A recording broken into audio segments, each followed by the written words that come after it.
啦，都最緊要咧係注意安全啊！千祈咧唔好將手咧伸出去圍欄外嘅地方。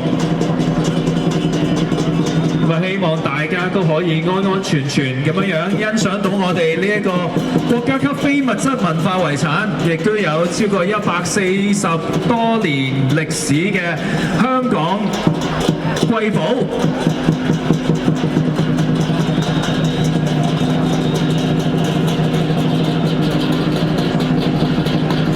頭先有講過啦，如果想影今晚中秋嘅月亮，又或者火龍啦，咁啊有少少技巧嘅，將你嘅電話校去呢一個錄影模式，然之後轉咗做 4K，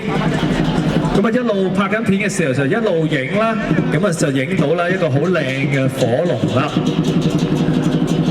咁而家火龍啦就會移師到我哋維園外面嘅位置，準備上香。